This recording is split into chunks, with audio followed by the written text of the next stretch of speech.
C'est l'amour de t'adorer, Seigneur. Et pendant que tu mérites ma vie, Seigneur. Tu mérites ma vie. Tu mérites les acclamations. Tu mérites mon cœur rempli d'amour pour toi, Adonai. Tu mérites les cris de joie. Tu mérites d'être célébré à jamais. Yahweh, pour la santé que tu m'as donné, Adonai.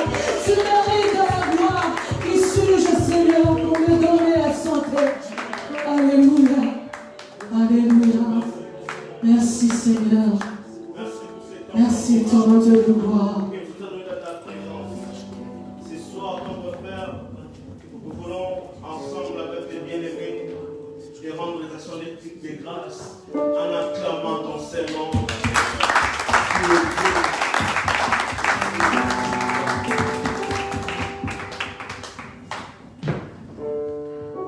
Alléluia. Amen. Bonsoir. Bonsoir. Est-ce que ça va bien? Est-ce que ça va bien ce soir? Amen, amen. Dieu nous a fait du bien. Nous sommes en sa présence ce soir. Nous voulons écouter sa parole. Amen.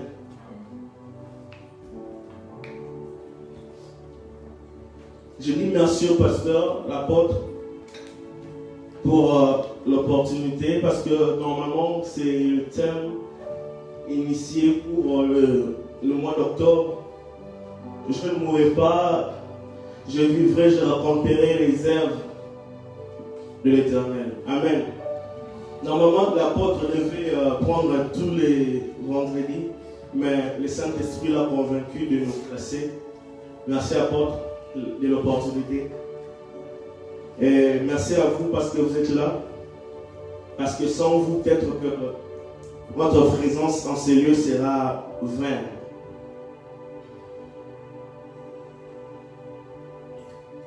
Je vous invite à lire la Bible ce soir. J'ai un bouquet de passages à vous proposer, mais faute de temps, on va lire qu'un seul livre, un seul strophe. Mais après la lecture, je vais vous donner, pour ceux qui dansent, je vais donner les autres textes qui vont constituer la structure de mon message ce soir. Amen. Nous sommes dans le livre de Jean 11.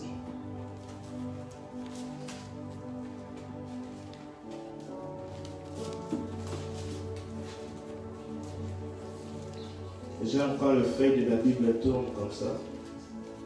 Jean, c'est dans l'Ancien Testament. Il y a quelqu'un qui va aller chercher dans l'Ancien Testament. Jean, c'est dans le Nouveau Testament.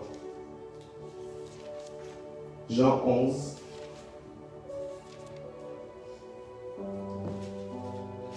Faute de temps, on va lire les 3 premiers versets. Dans le village de Béthanie vivèrent 2 sœurs, Marthe et Marie, ainsi que leur frère Lazare. Marie était cette femme qui a, après avoir répandu une huile parfumée sur le pied du Seigneur, lui avait essuyé avec ses cheveux. Lazare, son frère, tomba malade. Les 2 sœurs envoyèrent donc quelqu'un à Jésus pour lui faire dire, Seigneur, ton ami est malade. Amen. Je vous en prie de vous asseoir. Ceux qui notent, notez aussi 2 Rois 4, 19 à 23, 32 à 33. Notez aussi 1 Roi 17 à 20.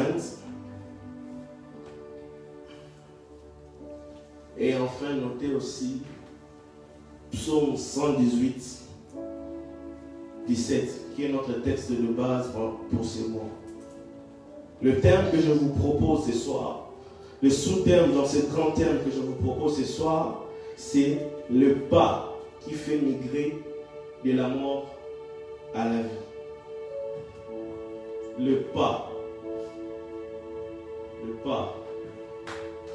le fait de marcher, le pas qui fait migrer, qui fait changer de la mort à la vie. Bon, en résumé, on va dire la résurrection.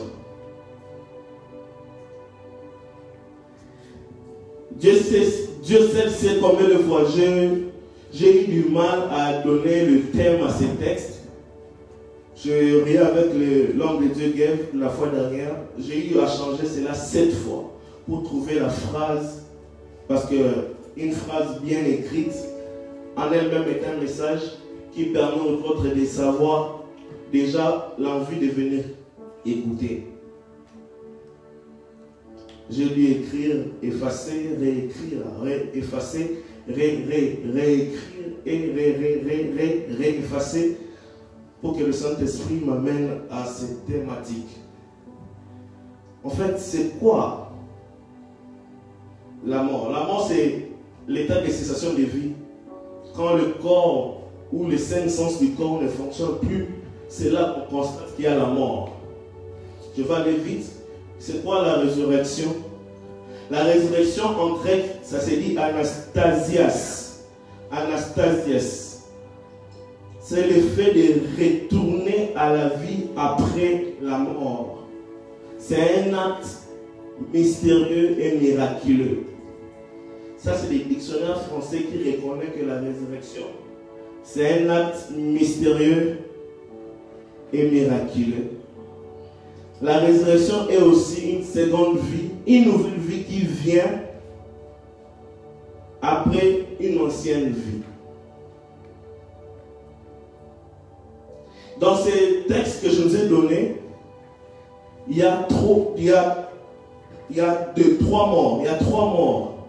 Les gens sont morts. Et après la mort, ils sont allés chercher de personnes différentes, chacun à son époque, afin de trouver un personnage de la Bible vivant, mais qui a le pouvoir sur la mort. Dans ces 3 textes, ce qui m'a intrigué, c'est que les 3 morts, leurs membres de famille, sont allés chercher des vivants qui ont le pouvoir sur la mort. Bien aimé, dans la vie, tu peux pas être bon à tout, mais sois bon à quelque chose pour que tu sois désiré. Je dis dans la vie, tu ne peux pas être bon à tout, mais sois bon à quelque chose pour que tu te fasses désirer. Ces gens ici avaient la capacité de maîtriser la mort. Et on les a cherchés pour cela. Et à cause de cette lecture, je suis allé chercher pour savoir qu'est-ce que cela peut bien nous amener. Et j'ai compris une chose. Ces gens avaient quelque chose dans cette famille. C'est pourquoi ils avaient l'accès d'aller chercher ces personnes qui pouvaient avoir l'autorité sur la mort. Ah, Jésus. Notre thème, c'est je ne mourrai pas, je vivrai. Et je raconterai les œuvres de l'Éternel. Je suis venu ici pour déclarer en quelques mots ceci. Si tu ne mourras pas, si tu vivras, c'est à cause de la bonté et de la fidélité d'une seule personne. Et cette personne est morte à la croix afin que tu aies la vie. Bien aimé, il y a une seule personne qui depuis l'ancien jusqu'à aujourd'hui, depuis l'Ancien Testament jusqu'à aujourd'hui, il a maîtrisé la mort. Son nom c'est Jésus-Christ. Je dis ceci, je ne mourrai pas, je vivrai. Cela est possible si tu crois à la bonté et à la fidélité de celui qui s'appelle la résurrection et la vie. Amen. Amen. Amen. Je ne mourrai pas et je vivrai. Je raconterai les œuvres de l'Éternel. La bonté, c'est l'architecture. La fidélité, c'est le maçon. La Bible dit, les bontés de l'Éternel ne sont pas épuisées. Dieu est un architecte qui ne s'épuise pas de faire des dessins de maisons. Mais sa fidélité est la construction qui fait asseoir la maison afin qu'on voit le miracle dans la vie d'une personne. Je dis, tu ne mourras pas, tu vivras. J'ai dit, je ne mourrai pas et je vivrai. J'ai dit, tu ne mourras pas et tu vivras. toi. Attends, je vais arranger les Français. J'ai dit nous ne mourrons pas et nous vivrons. Et afin de proclamer les œuvres de l'Éternel, je lève ma main droite comme un prophète, afin de déclarer tout ce qui est en agonie ne mourra pas. Tout ce qui est malade ne mourra pas. Tout ce qui est en train de mourir dans le coma ne mourra pas. J'ai dit tes finances ne mourront pas. J'ai dit ton argent ne mourra pas. J'ai dit ton intelligence ne mourra pas. J'ai dit ta sagesse ne mourra pas. Ce qui t'appartient ne mourra pas. Laisse-moi te scandaliser ce soir. Même si c'est mort, ça va ressusciter. Même si c'est mort, ça va ressusciter. À cause de la parole faite chair, il a accepté l'ignominie. Il est allé mourir à la croix afin de donner la vie. Dieu a dit, Jean 3,16, car Dieu a tant aimé le monde, qu'il a donné son Fils unique, afin que quiconque croit en lui ne périsse, mais qui ait la vie éternelle. J'ai dit, tu ne mourras pas. Daddy's Love ne mourra pas. Amen. Ta famille ne mourra pas. Les finances ne mourront pas. Tout ce que tu as dans la vie ne mourra pas. Je suis venu dire, si tu crois en ce message, les 30 prochaines années de ta vie, tu seras exempté de mauvaises nouvelles. Tu vas te dire, ta voiture a fait l'accident, ta femme est morte, tes enfants sont morts, ton activité ne fonctionne pas. J'ai dit, dans les 30 prochaines années, à partir d'aujourd'hui, jusqu'à dans 30 ans, et je déclare que celui qui a la foi à cette parole, il ne recevra pas de message de mort. Tu ne mourras pas, tu vivras. Et moi je pars à l'extrême. Même si tu meurs, tu ressusciteras. Le pas qui fait retourner de la mort à la vie.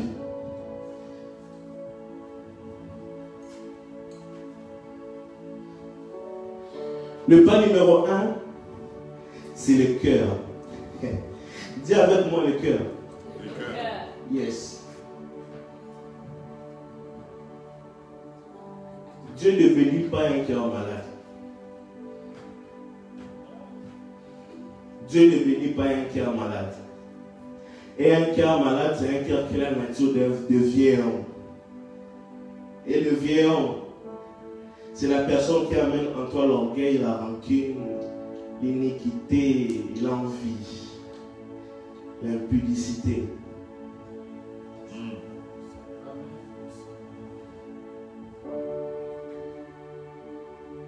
Apôtre, quelque chose me fait très mal, très mal.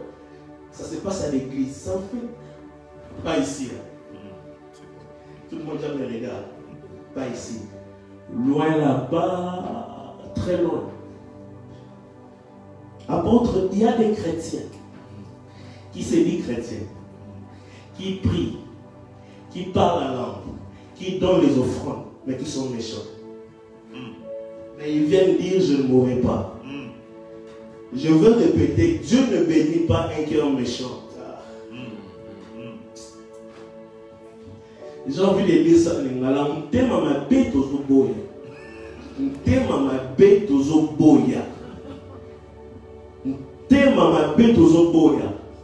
On ne veut pas la mauvaise foi. Bien aimé, trop de chrétiens sont devenus méchants.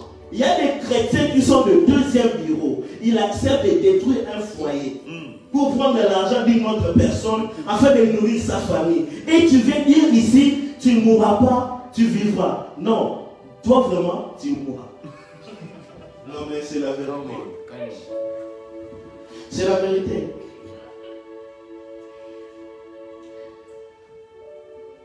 Ma Bible dit dans 2 Corinthiens 5, 17, si une personne est en Christ, il est devenu une nouvelle créature. Les choses anciennes sont. Voici toutes choses sont devenues nouvelles. Dieu bénit des nouvelles personnes. Amen. Église, écoute-moi bien. Église du Canada, du Congo, partout dans le monde, Dieu bénit une nouvelle personne.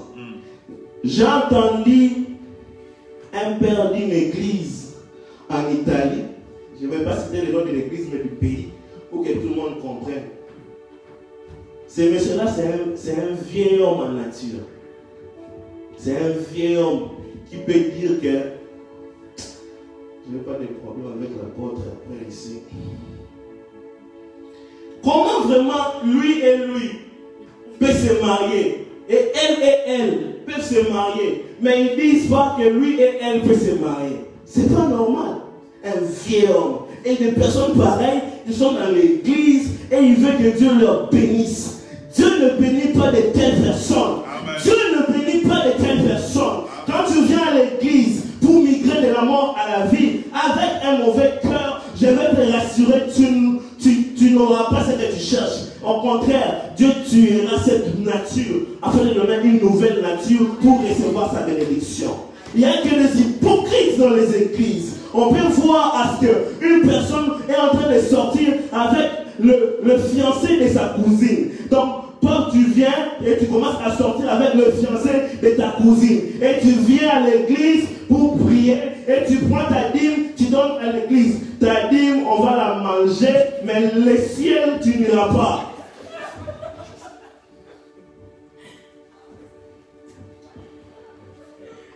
Deuxième pas, je pars vite.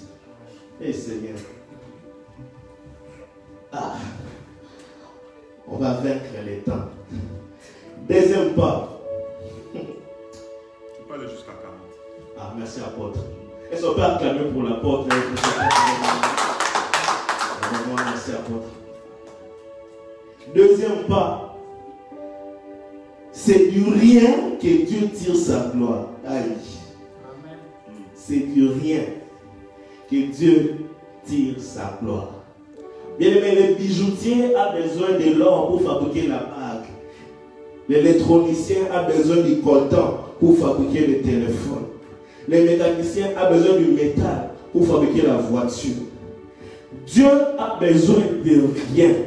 La Bible dit au commencement, la terre était informe et vide. C'est là que Dieu dit. Je dis ceci, quand tu as rien, plus Dieu, tu auras la gloire. Amen. Dieu a une formule très simple pour agir. Rien plus Dieu égale la gloire. Parce que tu sais pourquoi Dieu aime faire avec rien? Parce que si Dieu fait avec l'intelligence, plus Dieu, les gens pourront dire c'est parce que je suis intelligent.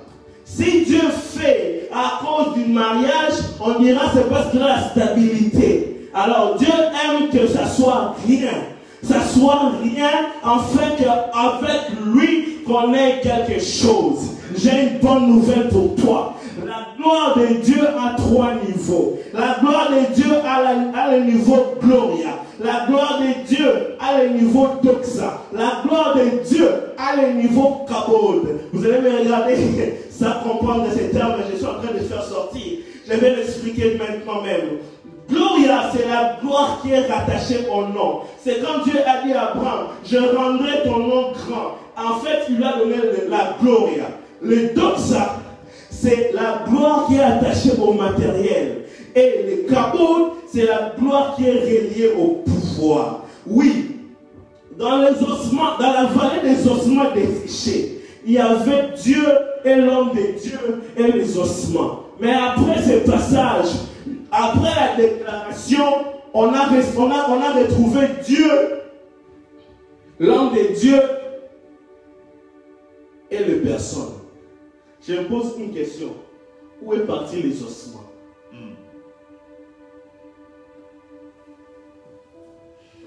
Ok.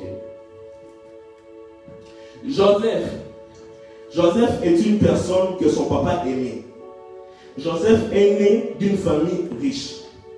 Joseph, ses frères l'ont vendu. Normalement, Joseph allait dans cette direction. Parce que normalement, il devait devenir l'héritier de Jacob. Il voyait son héritage. Du coup, on les prend, on les vend.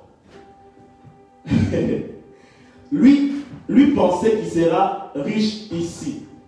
Mais Dieu veut qu'il soit riche en Égypte. Son père le prépare pour la royauté. Pour avoir l'héritage. Ses frères les vendent. il devient esclave. Ses maîtres en Égypte les vendent. Il devient esclave vendu. Son maître qui l'a acheté le met en prison. Il devient esclave vendu, mis en prison. Mais j'aime la suite. Il était avec Dieu. Et Dieu lui a donné le trône en Égypte. Avec Dieu, tu as l'impression de reculer, mais le recul avec Dieu, en fait, tu es en train d'avancer. Je suis en train de déclarer quelque chose à la vie d'une personne. Pendant que tu vois le nuage et tu vois le flou, sache-le bien que Dieu est avec toi. Et quand Dieu est avec toi, tu n'as pas de choix que d'avancer. Même si tu es en train de voir que tu recules, c'est que tu recules dans la direction que Dieu veut que tu avances. Avec Dieu, reculer c'est avancer. Avec Dieu, reculer c'est avancer.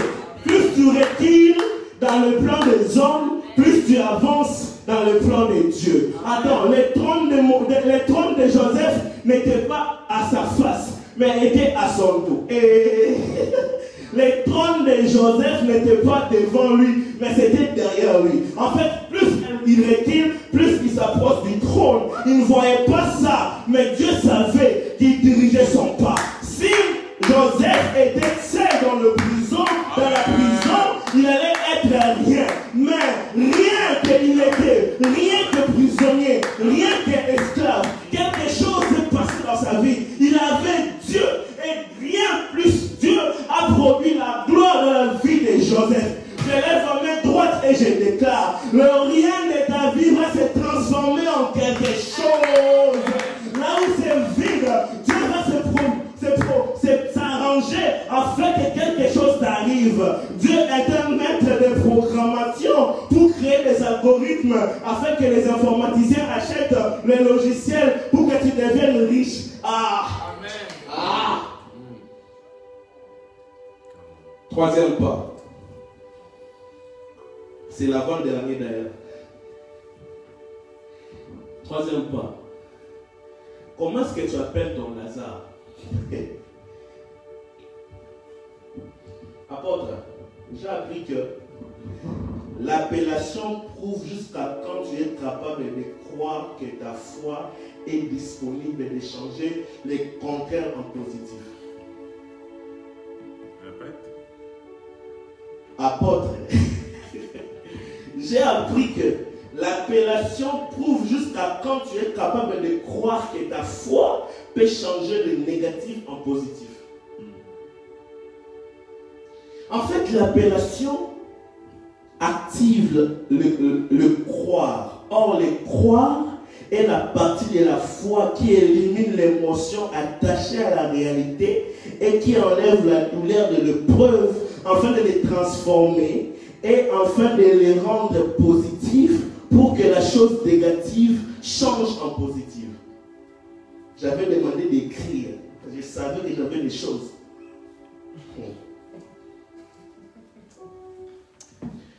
Son enfant était mort. Apôtre, son enfant était mort. Entre ses propres mains. Mais la femme sunamite, c'est une femme terrible. Elle dit à son mari, tout va bien. Et, maman, quelle foi! Quelqu'un est mort entre tes mains. Mais tu dis, tout va bien. Tu pars chez les prophètes. Tu dis, rends-moi mon fils. Donc pour cette femme, son enfant n'était pas mort. Il avait dit, regarde, aussi en français. Il a dit, toi, on va en finir. Je ne t'ai pas demandé l'enfant. Tu es venu, oh femme de Dieu, Dieu m'a dit de te bénir. Tu me bénis l'enfant, mais moi je te laisse. L'enfant d'abord là-bas, j'ai dit qu'il va bien.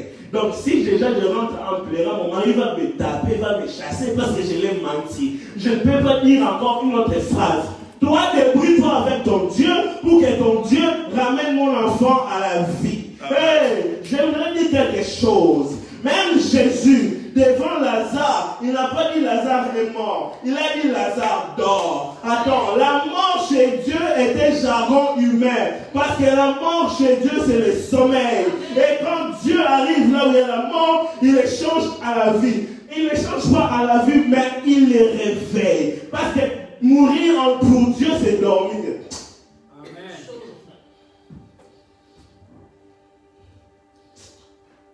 J'ai beaucoup à dire, je passe.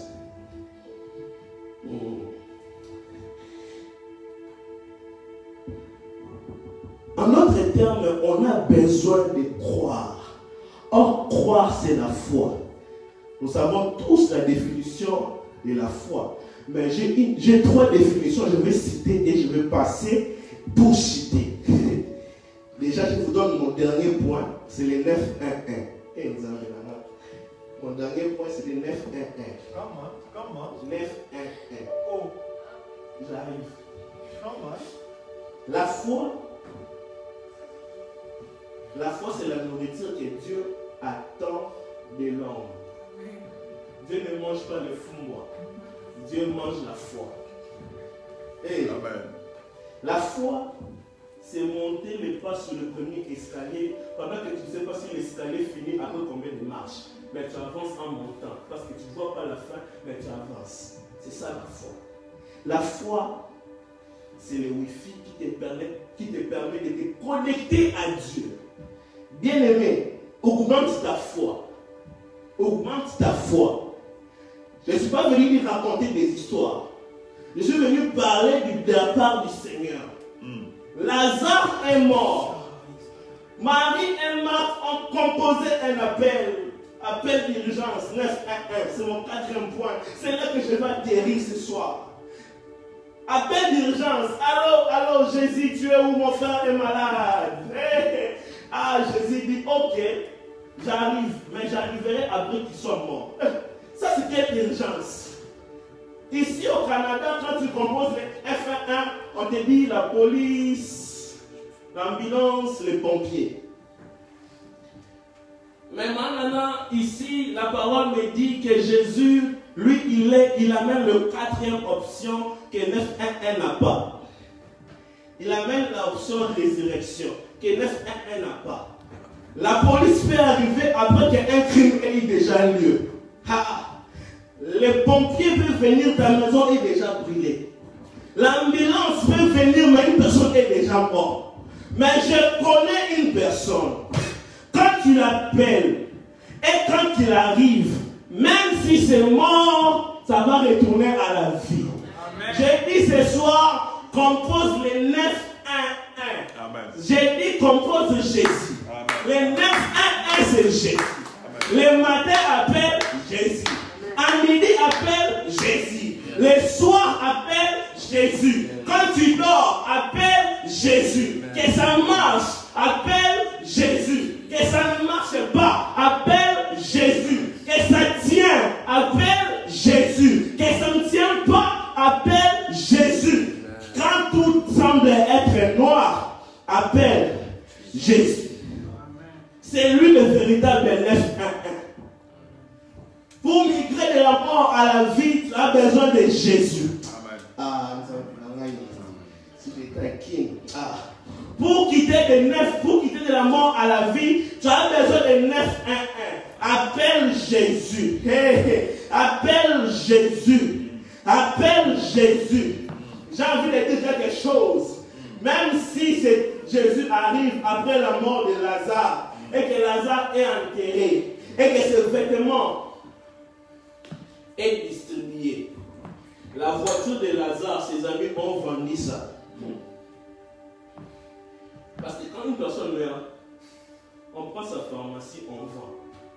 On prend ses habits, on partage. On prend son iPhone, on prend, on vend. On prend son iPad, on vend. Sachant que c'est fini. Or, j'aime la suite. J'aime la suite, j'ai fini. J'aime la suite. La suite, c'est quoi? Pendant que vous avez partagé les affaires de Lazare, lui, quand il arrive, il pose seulement une seule question. Où l'avez-vous mis? Prenez ces affaires. De toutes les façons, vous allez les rendre. Parce qu'une personne qui est décédée, ses affaires portent son nom. Quand il va revenir, il va les prendre. Donc même si vous prenez, quand il va revenir, il va les prendre. Pour que Jésus ne commence pas à le confisquer les choses de force, Jésus d'abord voulait traiter l'affaire à la source, parce que quand Lazare allait ressusciter, il allait venir prendre ses affaires sans demander. Au moins, il est débattu, il est au PC de l'eau.